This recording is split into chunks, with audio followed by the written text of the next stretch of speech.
All right, buddy. So, what's your name and where you from? For the people that might not already know. All right, man. So my name's Josh. On YouTube, it's DOCTV 813. It's Josh Yeah, too, man. Josh. I already know, man. So, and I'm from Tampa, Florida, man. 813. 813 Tampa, Florida. They got the. I think the last time I was in Tampa was Hard Rock, Hard Rock Casino. They got a casino out Yeah, there. you actually ran into one of my homeboys there, Oh, and he sent me the picture. bro, you sent me that picture. I meant to ask you. I Yeah. wanted to get it and post it because I don't even think I have that picture anymore. Shout out to him, man. So you know him personally? Yeah, Frank, man. I'll send you that picture when we get done with Yeah, this. resend that to me, man. Frank, big shout out to you. I don't know if he's still viewing, but yeah, that was good times, man. I actually Yeah. won pretty decent in that casino. You know, I consider it, Yeah, I I've consider paid it too a lucky. couple of times. Yeah. All right, man. Well, ladies and gentlemen, he has a YouTube channel, his own. We're gonna talk about that towards the end. But you do interviews, pretty much similar to what I do. You've been to prison. Let's go ahead Yep. and start from the beginning, man. What sent you down the path to the penitentiary, man? So, man, really the streets, man. My dad died when I was 7. My mom was, an alcoholic, later became a drug addict. And, I saw a lot of crazy shit between my mom and her boyfriends, like beating her ass, and really wasn't a mom. You know what I'm saying? So I kind of had to grow up on my own. I had grandparents that were in my life, but once I was exposed to the chaos, man, it's like I got an adrenaline rush off of it. So, eventually at 12 years old, I got arrested for an armed burglary and a grand larceny. Me and At my 12? friends, yeah, bro, at 12. Damn. So we went in a house, we stole like over $10,000 in jewelry, and we took ammunition when we robbed the house. And in Florida, if you go in a house and you steal a gun or ammunition, that's called arming yourself in the process of a burglary. So boom, they hit me with the armed burglary. And I went to juvenile detention. I got put on probation until I was 18 because it was my first charge. And I had to do all these stipulations that the state wanted me to do in order to get off. And I ended up violating 3 times on the probation. So I went to a juvenile program. It was a level 8. And that's really where I got exposed to the violence that goes on, when you're in prison and in jail and shit. So Okay. Well, I'm sure this is different from JIT camps, correct? yeah, it's not as violent as JIT camps. Okay. Well, I just a lot of people when they hear Florida, they think that JIT camps is all juvenile, but really, it goes up to an adult age. Uh, Yeah. so there is a juvenile before a juvenile. I guess you say juvenile jail or something before JIT camps. Yeah, And it's a that's juvenile program. It's the last stop before they send you, to state prison. Yeah. Okay. And what did this entail? Was it pushing logs, stuff like that? Yeah, it was actually a wilderness program, man, like out in the woods. It was kind of like Boy Scouts on steroids with, Uh-huh. juvenile delinquents. So it was chaotic. There was TOHs in there, but it wasn't nothing like I experienced when I got to my second bid in prison. That's really where I was exposed to survival of the fittest type shit. Yeah. Yeah. When you were explaining, the program was like Boy Scouts on steroids. I was like, man, shit. I hate to see them teaching y'all how to start fire. No, we kept Yeah. that fire, bro. Yeah. I know that's right. All right, man. So you said the bulk of violence, I guess you could say, or danger level was when you went on your second bid. That was the adult penitentiary, Yeah. correct? Yeah, I went into the panhandle of Florida at Gulf Correctional Institution. Okay, yeah, I heard plenty of that.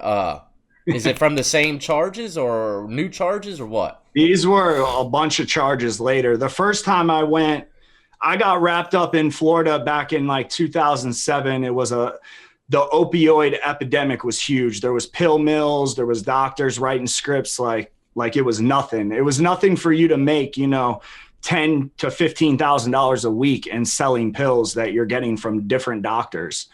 So I was doing all that. I was a JIT at this time. I was dating a chick. I went to the doctors one day. I get all the prescriptions and I'm on my way home. And we had just moved into this new complex. So when I got home, all my boys were going to come over and re-up on, from me going to the doctors. And there was this chick hanging out with my girl. And they're like, hey, I was like, I don't want her here because I got people coming over and I don't want her to know what we're doing. So they ended up leaving. I get rid of all the pills that I had to get rid of. They come back. And I guess when they were out, they rear-ended somebody. And my girl didn't have a license. So she took off. Well, they got her tag number. So when they come back, they're there for like 10 minutes, all of a sudden at the door. And so I thought it was one of my homeboys stopping by to get what was left or, just someone chilling like that. So it was a cop and they wanted the girl I was dating. So they arrested her for driving on a suspended license and leaving the scene of an accident. So the girl that was with her, I was like, hey, you got to go. I got on the phone, started calling the bondsman to get her out. And so she left. Well, she was going to be ROR'd. So they said, wait like till 7, 8 a.m. in the morning and you could come here to pick her up. So I wake up the next morning and I go in the living room and the chick that left my house that was hanging out with her is on my couch and she's like passed out. So, and first thing that went on in my head was, man, this chick tried to come back in and rob me because I had a lot of like drugs in the house. So I go over to wake her up and boom, she starts going into convulsions and foaming out of her mouth. She was overdosing on whatever she took. I had like 10 different pills. I didn't know what she had took. So I run to the fridge, bro. I'm freaking out. I'm dumping water on her. I don't know what to do. You know what I mean? I'm young. So like about 30 minutes later, there's another knock at my door and I'm debating on calling 911 because when I went over to wake her up, there was pills all over the coffee table, in the couch next to her, like she spilled them or knocked them over.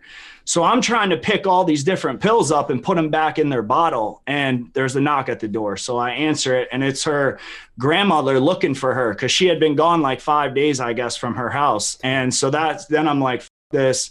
I call 911. They come. And I had already been pulled over like 2 weeks before that, and they had found a bunch of pills, but they're all in my name, so they can't do anything legally on me. So they arrested me on a DUI. So they had already had their eye on me because from previous like little arrests, they knew what everybody was doing at that time and from where I live. So when they showed up, it wasn't like, hey, what's going on here? It was like, we're going to fucking get you now because now we're all here in your house. So they started picking up pills that weren't in the right bottle. And they tried to say that I sold her pills and she's in an ambulance somewhere. She ended up being on life support for like 4 days. They arrested me on trafficking for oxycodone, Xanax, and Soma, like a muscle relaxer. So she ends up being fine, man. But I sat in jail waiting to see what was going to happen. They charged me with, trafficking. Then they dropped that down to sales and delivery of each drug because they really didn't have anything. They just wanted to get me. And, in Florida, that's what they do, bro. They, once they want you, they're going to get you, whether it's you're guilty or not. And so I sat in jail fighting it. They end up dropping it down to possessions and a 3rd-degree felony. And I was in jail for so long at that time, man. I was just like, fuck it. So I ended up going to prison. I signed a plea deal for 24 months. And I know a lot of people are like, bro, well, how could you plea out to something you didn't do? Because I really didn't do anything. But sit in jail for a year and have them going back and forth with, 5 years, 4 years. And then I finally got a deal and I was just like, man, let's run it. Cause I wanted to get it over with. You know what I'm saying? Yeah. That's how the system is, man. They pressure you in the direction for real. Sometimes, I mean, yeah, there's plenty of people out there that take pleas for shit they ain't do. If they don't, they're going to get a 40 clip, so. Right. Exactly. I mean, it is what it is. You know how they do it, bro. It's either like, take 4 years house arrest followed by 2 years drug offender probation and you go home today, or you go to prison for 24 months and then when you're out, you're done. You know what I'm saying? So yeah. I was just like, they're not going to make like bully me into taking some duck move that they offer. So I was just like, man, no, let's just go to prison. And that's what ended up happening. Yeah. Gulf Coast we go, correct? No, this one was I went to Orlando reception, which is Orlando reception. CFRC. Oh, I bet Yeah. that was a little wild, wasn't it? Yeah, well, when you get there, bro, it's like there is Florida prisons like boot camp. Really, it's like a military, like it's ran like you're in the military. Like they're in your face, like you're at a boot camp, yelling like, "Take your clothes off, bend over, spread your ass cheeks, lift your nut sack, rub that same finger around in your mouth." Like that's what they say when you get there. Yeah, I mean, obviously you use the other hand, so you're not Yeah. touching your mouth with the same hand, Yeah. but. And then they're smacking left and right in there. Like I was at the property window, man, and all of a sudden I hear, and I like look over and I see the cop standing in front of this little jit sitting down.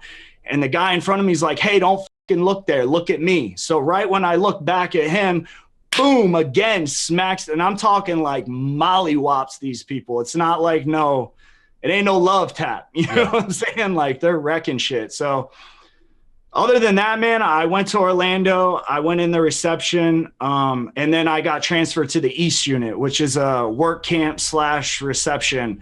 And I ended up becoming a permanent at the East unit. And, I've said this to other people that when I was in that camp, man, that's probably why I went back to prison again, because that camp was so sweet. Like we were going outside the gate working. I was really close to the house. So my girl was coming up that I was dating. She was bringing shit in. I was getting shit in, selling shit, getting it green dotted back home to her. So I ended up leaving prison.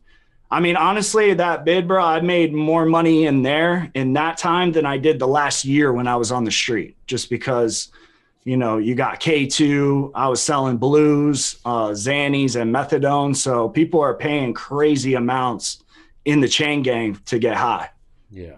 Yeah. Yeah, I think that's probably nationwide, man. You know what I mean? Everybody's Yeah, getting high definitely. in the penitentiary. I was smoking that weed, but it is, but I never sold it. I've never been a selling kind of guy. I ain't got time for that drama. You know what I mean? You got to deal with a lot Yeah, of people, man. And I don't like people too much. You know what I a lot mean? of fiends, man. Yeah, and there's a lot of shit in the game. Thieves too, robbers. It's a whole nother thing. But Yeah, all right, so you became a permanent in the reception camp, correct? yeah, And yeah. The East what unit. is this place like technically called? Orlando Reception? What is it? Yeah, it's CFRC, but it's just CFRC. the East unit. They have a main unit and I think they have a South unit, which is like medical. And then they have an East unit, which is kind of an overflow from the main unit. Yeah. And then they have a work camp all combined in the East unit, like as one. Okay, so you're like I don't know if they have this word out there in Florida, but a cadre. Have you ever heard that before? Nah, Okay, nah. cadre is usually someone like that sits and does all their time in reception. Like everyone will leave except for him. You know what I mean? He has a permanent cell, Yeah, and that's a guy that has all the shit. You know what I mean? Because he's permanent and you got his right. hands Yeah, into he's everything. making that money. Yeah. So was it like that for you? I mean, you said you were doing all this stuff, but I mean, people coming. It was kind of like that, man, but I was in a dorm with Oh, okay. 70 other people that were permanents. They had Okay, okay. Yeah, yeah. So it was set up a little bit different, but I know what you're talking about. I've seen those at the main unit Yeah. where they're busting heads on the transits, because they're trying to smoke when they come in, and dudes, he's got tons of shit, so he's busting them over the top of the head, making Always. Always. yeah, Yeah. definitely. That's our first. A lot of places, at least in Virginia, that's their first run in with weed or tobacco or anything. Is that cadre or a permanent that's working in the reception? And some of them Yeah, they'll be trick ups too. They'll set your ass up for the piss test 2 days later. You know what I mean? yeah, throw you under the bus. But yeah, in our county jail, man, people start saving their envelopes and their stamps because when they know they're getting sentenced to prison, they got 40 envelopes, 40 stamps, and they're like, man, when we get to the transit, Orlando, these are all for cigarettes. Like it's what time it is. You know what I'm saying? Like so they're already ahead of the game before they're even sentenced to Yeah. get shit when they get there. And what year was this? They didn't have cigarettes back then. They already Yeah, took them out. they had cigarettes on canteen when I was in that time. Oh, okay. So they were selling the Tucci, pills, Yeah, yeah. Suboxone, all that stuff. Okay. So you EOS from this place. End of sentence for anybody that doesn't know. He goes home from this facility. I mean, was it a pretty easy transition going home? How much time altogether did you do on that little run? On that run right there and all the time together, I did 3.5 years. So, Okay. and no, it wasn't an easy transition. I didn't want to transition, honestly. What do you mean? I didn't want to get back out into society and do good. I just kept the same mind frame before I went to prison, during prison, and then I got out. Except this time, I wasn't just selling; I was robbing people. You know what I'm saying? I got really into that, like You Jack you Boy shit. you stepped it up a notch, huh? Prison ain't do shit for you, huh? Nah, not a fuck thing, bro. Look, I left prison. I slowed my shit down, but I didn't stop. You sped it up a notch. You know what I mean? Yeah, See, it that's was the crazy, chick I man. was with, man. Like she took over my phone when I went to prison. And when I got to prison, she every time I call her, she'd be like, "Oh, I'm at the doctor's. I'll call you back." Boom, call her Wednesday. "Oh, I'm at the doctor's. I'll call." I'm like, "How many fucking doctors are you going to?"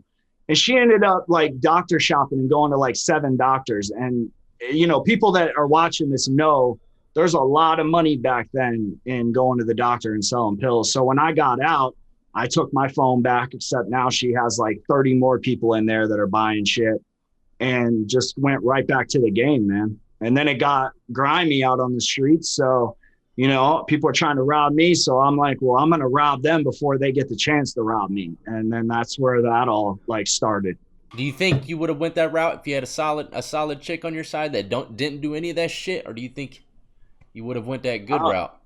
I don't know, man. That's a good question. I don't think at that point in my life I was ready to be done. You know what I'm Okay. saying? Like I still had some more.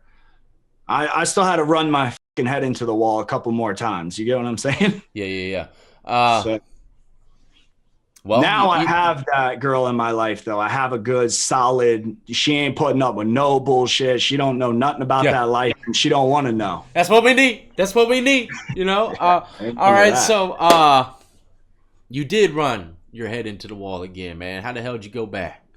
So for sales and delivery again except this time it was the same drugs, except I had crack too. So it was sales, crack cocaine, oxycodone, Xanax. I go to jail.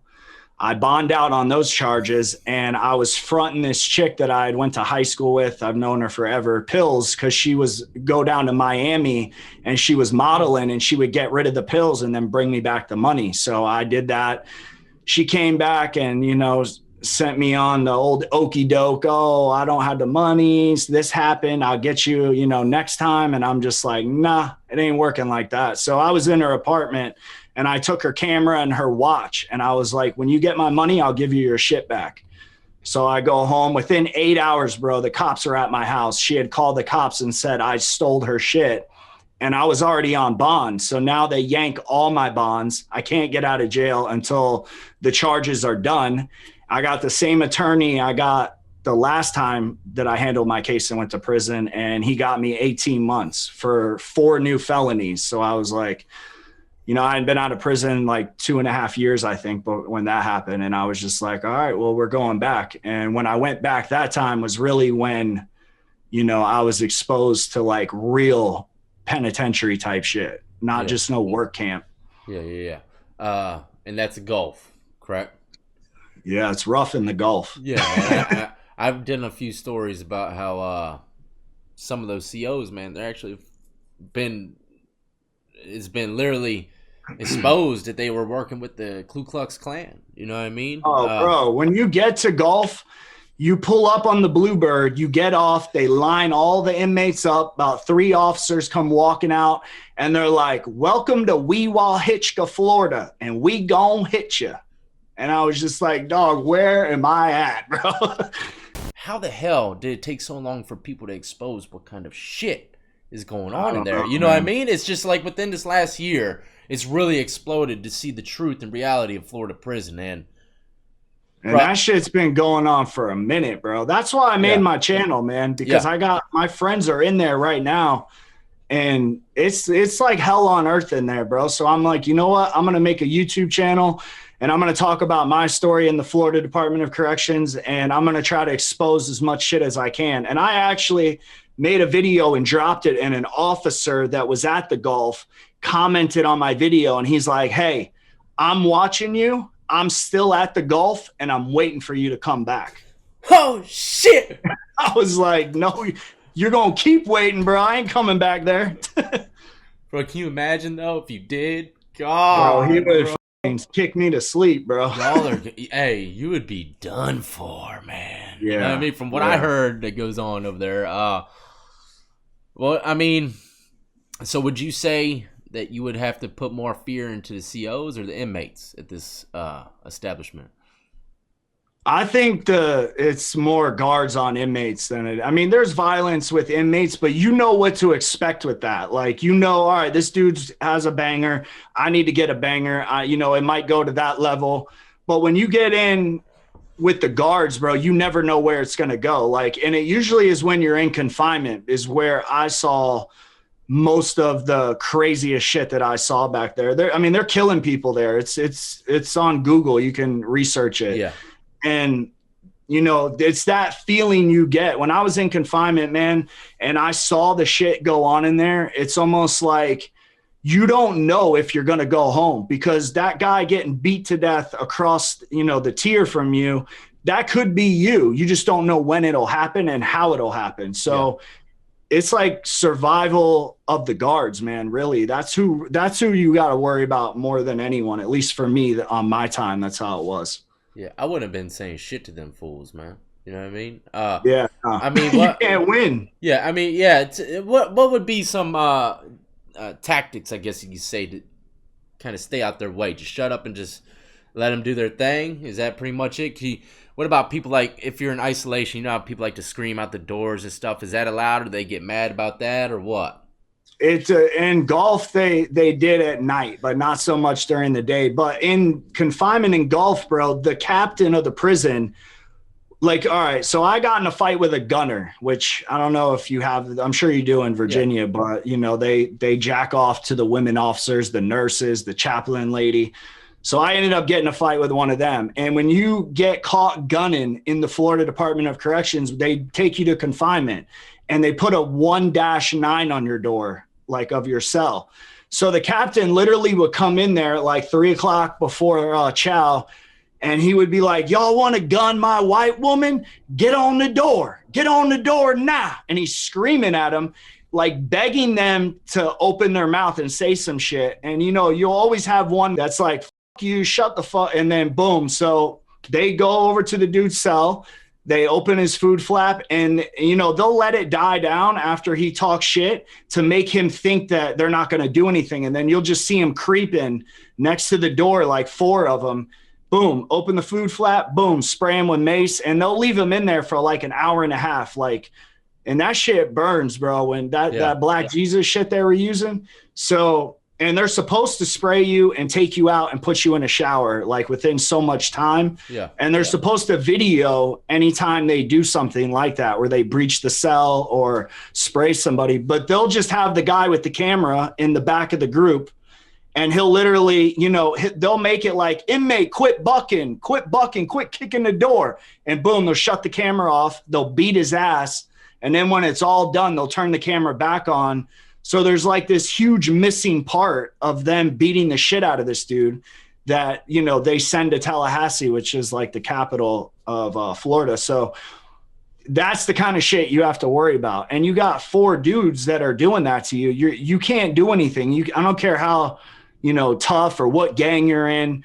But when they come in 4 or 5 deep and they're spraying you, you're at that point, man, you're pretty helpless. You know what I'm saying? Yeah. That shit's immobilizing. I guess that's a word. Yeah. I don't even know if that's a word, man. But yeah, I've been maced. I don't know. Sucks, it sounded man. good, though. Yeah, it did. Yeah, I got maced in jail. They threw me in a shower and it was hot. So, I mean, it was just amplified everything. You know what I mean? It was pretty damn crazy. But hard to breathe for sure with that stuff flying around, man. Bro, facts. Well, what sent you to SEG? The fight with Booty Bandit, man. The gunner dude I was telling you about. Oh, yeah, that's right. Oh, so he was a booty bandit too? Oh, he was all that, bro. He I used to thought he was chase just a booty. gunner. Okay, well, No, he was a booty bandit, man. So he was at the main unit. I'm at the annex. He got in a relationship with some guard at the main unit. So she wanted to still be with him and he didn't want to be with her. The booty bandit did. Yeah, I know it's crazy to hold say on, that, but man, hold on. So this guy's taking cheeks from other men, but he has a relationship with the female CO, and he don't even want that jank no more. yeah, he's a universal cheek buster. Dude, who is this guy? I can't believe it's not Butter Fabio. Who is this guy? This Actually, guy's bro, his name was Dirt, if that tells you anything. dirt. Dirt, like DIRT, man. He was Dirty dirty. motherfucker. He was dirty. Yeah.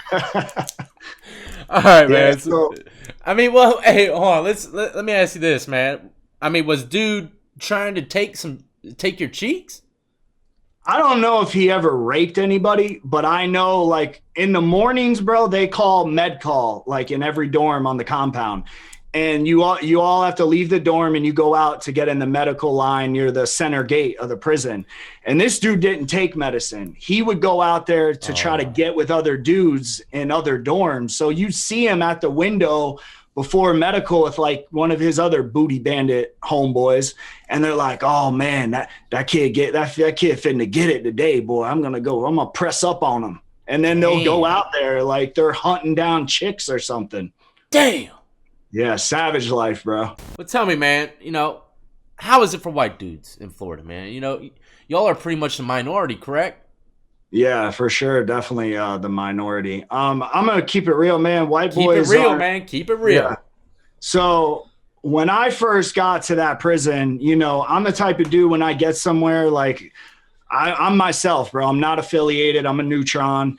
And I just, I watch shit and observe it to figure out like, who am I going to open that door to? You know what I'm saying? Because once it's open, it's hard to shut that motherfucker. So, Yeah. and white boys were like, they weren't running shit at the Gulf. I mean, there was a lot of them. I ended up going to the work camp like a year and a half later, and there they had their numbers up. But the problem is, man, is a lot of white boys that go to prison, they're not truly living like that. So when they get in there, and even if they think they're living like that, when they get there, they find out they're really not living like that. And so a lot of them will fold. They'll get extorted. There'll be someone's June hanging on the belt loop type shit, or they'll join up with an organization, not because they believe in it, but because they feel like then they'll have some sort of protection. And I told myself when I saw like all that going down, I really picked and choose, like I always say, I'd rather have 4 quarters than a bunch of pennies. So I really picked who I wanted to, chill with. And, but yeah, bro, they're definitely getting put down on there. And I told myself that shit'll never happen to me. And luckily it didn't. I got in fights and, I didn't win every fight, but nobody ever took my shit. I never paid rent, and I never, was a yes man for nobody when I was in there. So I know that's right, my experience with it. Well, that's good. Well, you spoke about organizations. A lot of people actually might not know, but a lot of people do know or have heard about Unforgiven. Yeah. That's a white organization, correct? Yeah, And, they were there. Let me ask you this: like, were they the only white organization? Was there AB running around, or do they kind of claim themselves to be kind of like a set of AB? I guess you could say.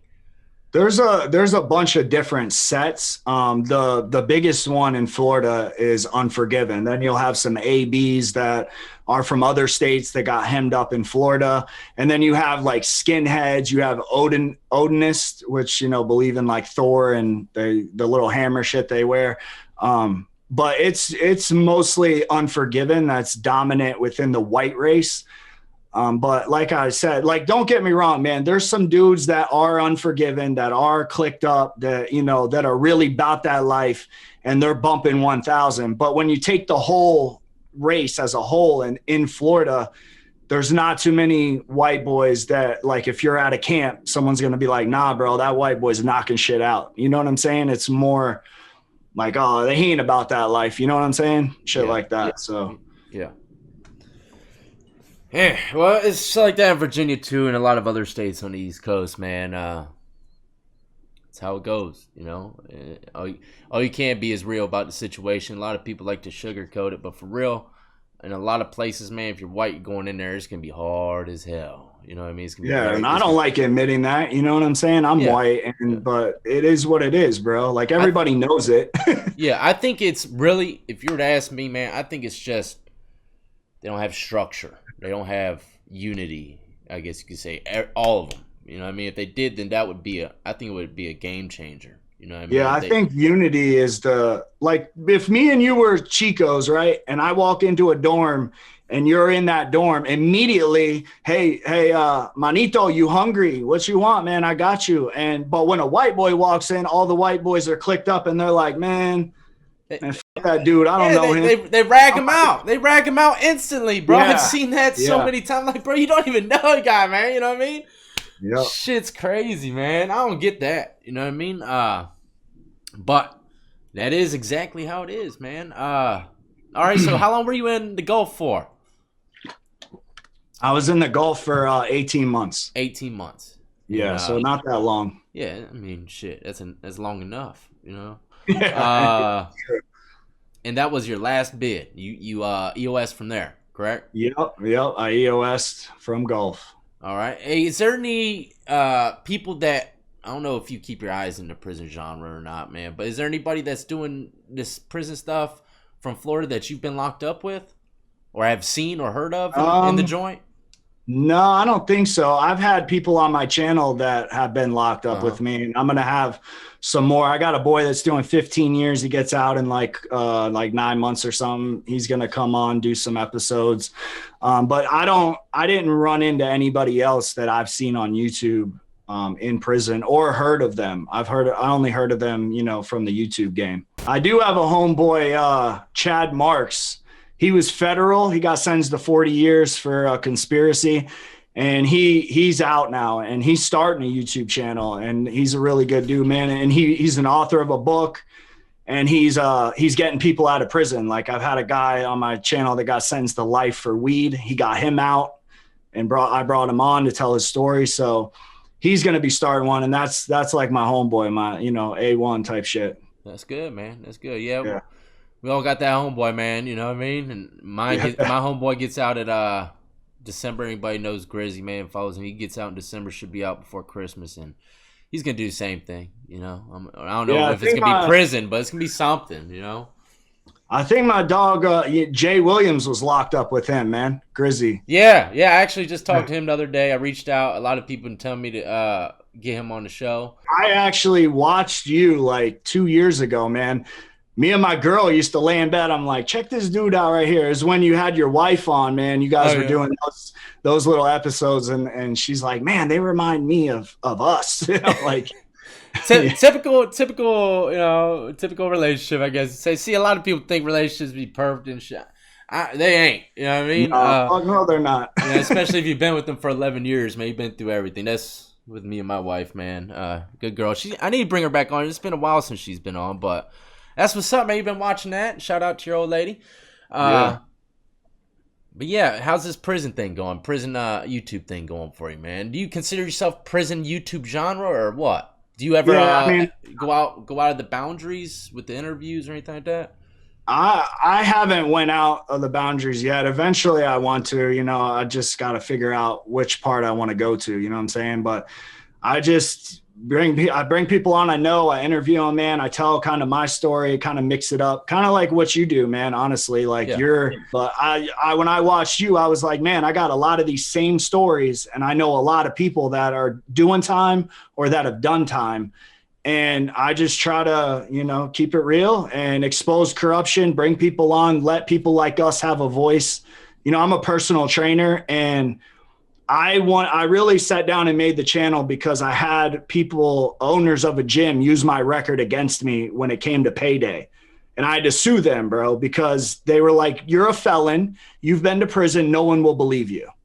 So I was like, okay, how about this? Fuck you. And now I'm going to go get an attorney and sue you, because I was, I needed to do it the right way, because if I would have went there and, beat him up, I would have never got paid and I would have went back to prison. So I was like, at that point, I was like, man, why is this shit affecting my life now? I already did the time for it. I already completed everything. And it's still, 2014 is when I got out. It's still like in my life and I'm dealing with it. And I don't think that we should have to go through that, man. I think it should be over when we leave the prison and we get to start a new life. And because of that is why so many people go back, bro, is because they feel like, well, shit, I'm not going to get hired anywhere. I can't buy a house. So I'm going to sell dope and I'm just going to get stuck in that get out, go back, get out, go back. And I didn't want that to be me, man. So I just was like, fuck this, I'm going to do a YouTube and I'm going to expose all that shit. Yeah. Yeah. And that's 100% accurate, my friend. I always tell people, man, I think if only dudes had, purpose, if they had a purpose or if they had a good paying job, you would see those numbers of what's the word? Recidivism. There you go. I'm not even about to say that damn thing. There you go, my friend. Thank you. Yeah, that's why I believe it would lower that rate, the return rate, significantly. If people just had a decent job, a good paying job, something to live for. A lot of these guys that come out, they have nothing. Right. Like you said, and they'll do anything to get something. You know what I mean? Purpose. Give yourself purpose some way, shape, or form. Yeah, for real. All right, man. Well, tell the people where they can find you, man. A little bit about your channel. I mean, of course, they know you do interviews. And let me say this before we move forward, man. You probably got one of the best backdrops I've seen for someone that's interviewing people, man. That damn blue and what is it behind you? What does it say? Hustle, baby. Bro, that's a nice setup. I ain't gonna lie, that shit is legit, man. Yeah, I appreciate it, man. Yeah, it looks good. But yeah, tell the people where they can find you. You ain't gotta tell your whole story here. You got plenty of content on your channel. Yeah, so you can find me on YouTube, man. DOCTV 813. I just made an Instagram too. Actually, I just made the YouTube too, like not too long ago. Yep. But Instagram, same thing as YouTube, DOCTV 813. And I appreciate you having me on the show, man. For anybody watching this, go check out some episodes. If you vibe, subscribe. You know what I mean? I know that's right, man. And I apologize too. I know you've been trying to come on, and a lot of people try to come on for a while, man. But I appreciate your patience. We got it done. You know what I mean? And you're more than welcome to come on anytime you want. Tell a couple wild stories if you like. You ain't tell too many today. But I wish you the best, man, and I wish everyone who's in this field, whether it's prison or just YouTube genre, whatever the case is, I wish you all the best, and keep grinding, man.